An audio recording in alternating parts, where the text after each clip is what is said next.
Hello students, कैसे हैं सब लोग।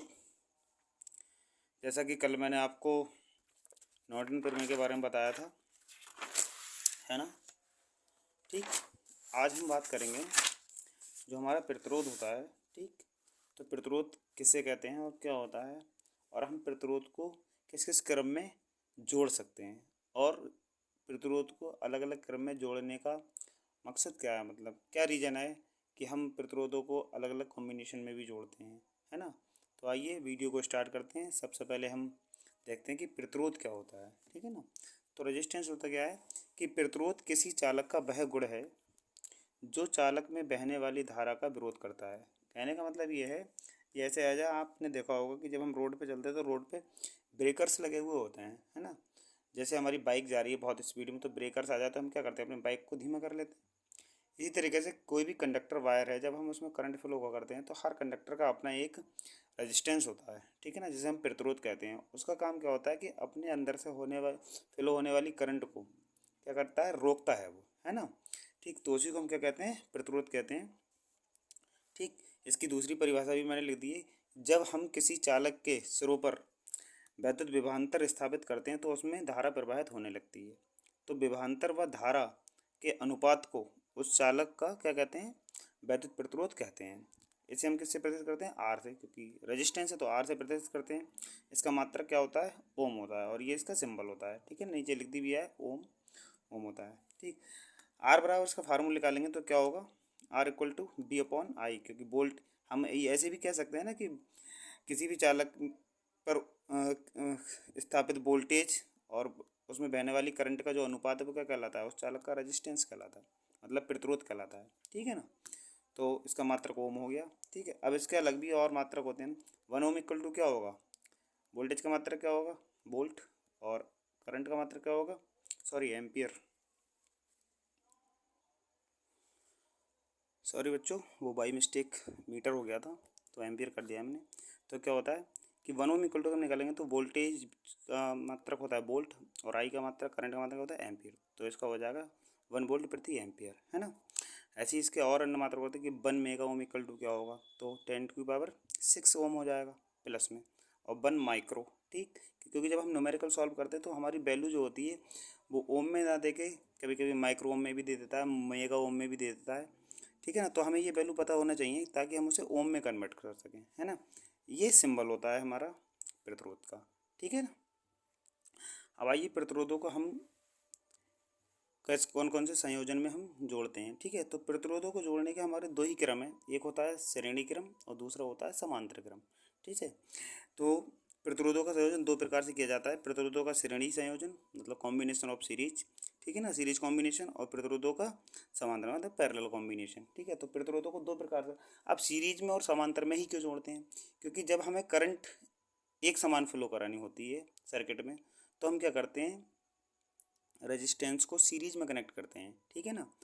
और अगर हमें वोल्टेज सेम रखना होता है तो हम क्या करते हैं, प्रतिरोध को समांतर में कनेक्ट करते हैं, ठीक है। इसका यही रीज़न है और ज़्यादा कोई रीज़न नहीं है, ठीक है। तो प्रतिरोधों का श्रेणी क्रम क्या कहता है कि किसी भी विद्युत परिपथ में प्रतिरोध श्रेणी संयोजन में तब होंगे जब उनके केवल एक एक सिरे आपस में जुड़े हों, मतलब एक सिरा दूसरे सिरे से, दूसरा तीसरे सिरे से, तीसरा चौथा सिरे से, ऐसे जुड़े हों, ठीक है। तो इस तरीके से जो प्रतिरोध लगे होते हैं वो हमारे क्या कहलाते हैं, श्रेणी क्रम में कहलाते हैं। और श्रेणी क्रम में क्या होता है, सभी प्रतिरोधों में धारा एक समान प्रवाहित होती है, ठीक है ना। ये थ्योरी आप आराम से वीडियो को पॉज करके लिख सकते हैं, कोई दिक्कत नहीं है, ठीक। तो आप देखते हैं कैसे सीरीज क्रम में कनेक्ट होते हैं। इस तरीके से देख रहे हैं, ये पहला डायग्राम है, इसमें देखो R1 R2 R3 इस तरीके से जुड़े हुए होते हैं। देखो इसका एक सरा इससे कनेक्ट है, इसका सरा इससे कनेक्ट है, तो ये सीरीज में, इनमें करंट सेम होगी, है ना। ऐसे ये भी है, ठीक है, हम इसको घुमा भी सकते हैं, ठीक है, जैसे हमने इसको घुमा दिया, ठीक। ऐसे ये भी है, दो भी हो सकते हैं लेकिन दो से ज़्यादा होंगे, है ना, ठीक। तो अब क्या करते हैं, मान लें ये वाला हम डायग्राम कंसीडर कर लेते हैं कि इसको हमारा फार्मूला इक्विवेलेंट कैसे निकालेंगे रेजिस्टेंस। तो जैसा कि मैंने बताया था कि सीरीज में जो प्रतिरोध कनेक्ट होते हैं, ठीक, उनमें जो करंट होती है वो एक जैसी होती है, लेकिन उनका वोल्टेज क्या होता है, सबका अलग अलग होता है। तो R1 का क्या होगा B1, R2 का क्या होगा B3, सॉरी B2, और R3 का क्या होगा B3 होगा, ठीक। तो माना चित्र 2 में धारा I बह रही है तथा प्रत्येक प्रतिरोध पर वोल्टेज ड्रॉप क्या होगा B1 B2 और B3 ऐसे होगा। अगर ज़्यादा होंगे तो उस पर B4 हो जाएगा, 5 होंगे तो V5 हो जाएगा। ठीक है, अब ओम के नियम के अनुसार, ओम के नियम आप जानते ही हैं, V equal to I R. ठीक है, तो प्रतिरोध R1 में वोल्टेज क्या होगा, IR1। ठीक है, जिसे हम V1 माना है। ऐसे ही R2 में क्या होगा, IR2, V2 हो जाएगा। ऐसे ही R3 में वोल्टेज क्या होगा हमारा, V3। ठीक है, अब क्या करेंगे, इन तीनों समीकरणों को हम जोड़ लेंगे जो हमारे पूरे परिपथ का वोल्टेज होगा। तो पूरे परिपथ में वोल्टेज ड्रॉप क्या होगा, B इक्वल टू क्या होगा, V1 plus V2 plus V3। ठीक है, तीनों को हम क्या कर देंगे, ऐड कर देंगे। तो B इक्वल टू V1 की वैल्यू ये है, V2 की वैल्यू ये है, V3 की वैल्यू ये है। ठीक है ना, तीनों को क्या करेंगे, आपस में यहाँ रख देंगे। अब देखो सब में I सेम है, क्योंकि सर्किट में I ही बह रही है करंट, तो I को क्या करेंगे हम कॉमन कर लेंगे। तो इधर क्या बचेगा, R1 R2 और R3। I को क्या करेंगे, B के नीचे ले आएंगे, तो क्या हो जाएगा, B अपॉन आई।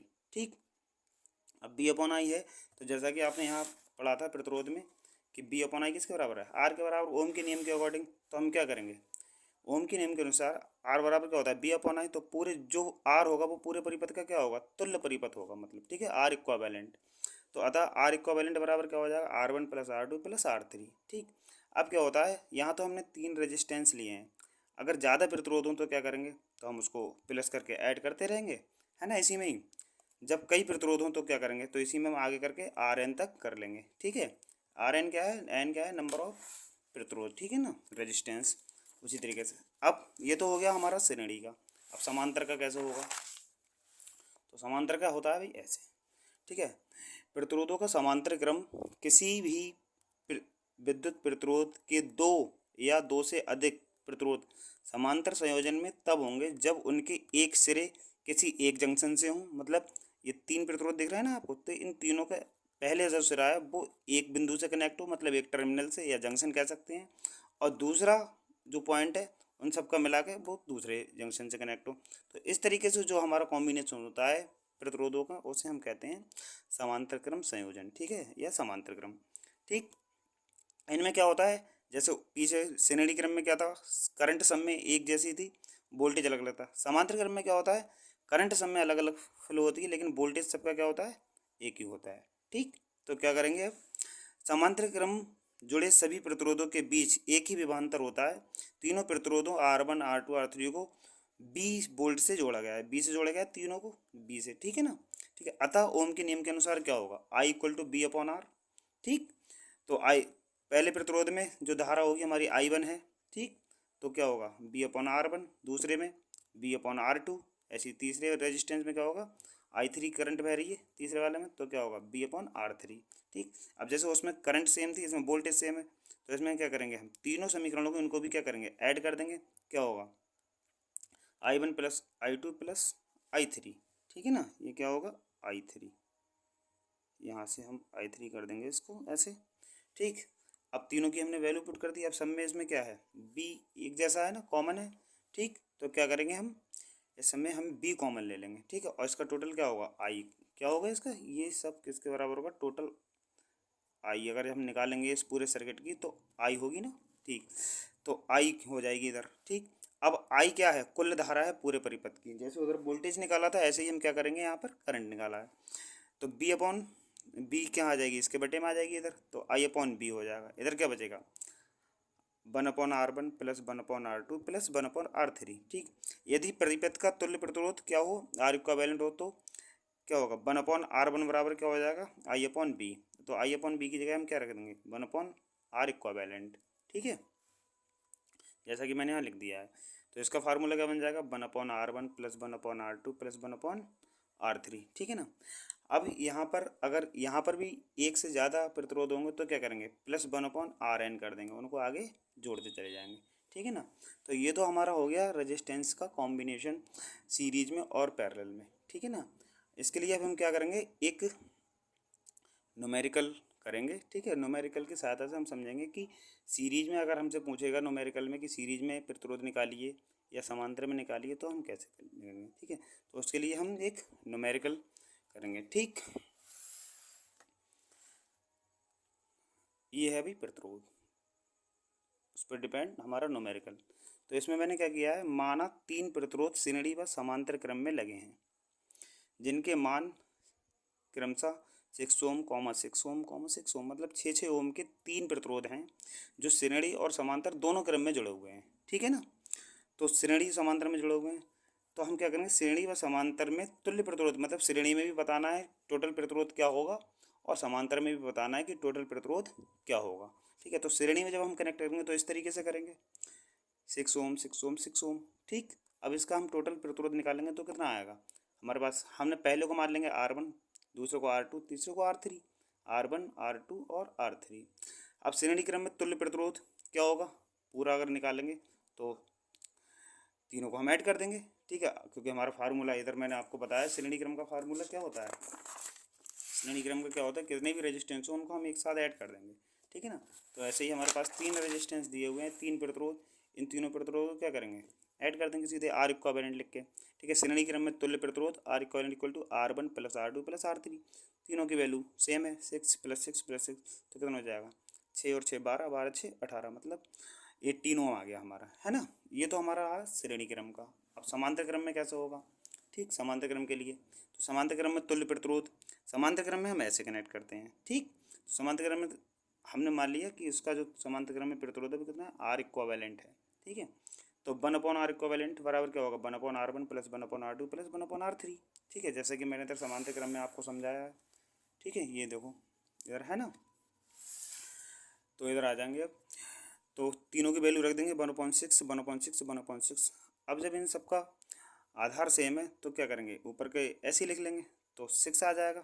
ठीक है ना, लास्ट जब हम लेंगे तो 6 आ जाएगा। सही, ऊपर क्या होगा 1 प्लस 1 प्लस 1 क्या होगा 3/6। अब 3 से 6 को काटेंगे तो 3 दूनी 6, कितना आ जाएगा, मतलब 1/2। ठीक। अब 1/2 है तो 1/2 किसके बराबर होता, R इक्विवेलेंट, तो 1/R इक्विवेलेंट बराबर 1/2। अब इसको हम करेंगे क्रॉस मल्टीप्लाई कर देंगे। ठीक है, तो क्या हो जाएगा, R इक्विवेलेंट बराबर 2। तो आपने देखा कि श्रेणी क्रम में जो हमारे प्रतिरोध है वो ज़्यादा आया, तो श्रेणी क्रम में अगर प्रतिरोध ज़्यादा आया तो इसका मतलब क्या है, इसमें करंट कम फ्लो होगी। ठीक है ना। और समांतर क्रम में हमारा टोटल प्रतिरोध कितना आया है, 2 ओम आया है, तो इसका मतलब क्या है कि प्रतिरोध कम है तो कंडक्टर में करंट ज़्यादा फ्लो होगी। समझ में आया ना। आई होप, मुझे लगता है कि आपको ये वीडियो पूरी समझ में आया होगी। ठीक है। अगली वीडियो के लिए इस चैनल को सपोर्ट करें, चैनल को सब्सक्राइब करें और वीडियो को अपने दोस्त में ज़्यादा से ज़्यादा शेयर करें ताकि वो भी सीखें इन चीज़ों को, क्योंकि काफ़ी बच्चे मुझे जब मिलते हैं या मेरी जब बात होती है तो उन्हें समझ में नहीं आता है। तो अगर समझ में नहीं आ रहा तो वीडियो को बार बार देखें। ठीक है, जब तक समझ में ना आए तब तक देखें। ठीक। और अपने दोस्तों को भी चैनल वीडियो शेयर करें, चैनल को सब्सक्राइब करें और लाइक करें और कमेंट करें। जो भी आपका सवाल है कमेंट बॉक्स में कमेंट करके बता दें मुझे। ठीक है ना। तब तक के लिए गुड बाय, मिलते हैं अगली वीडियो के साथ।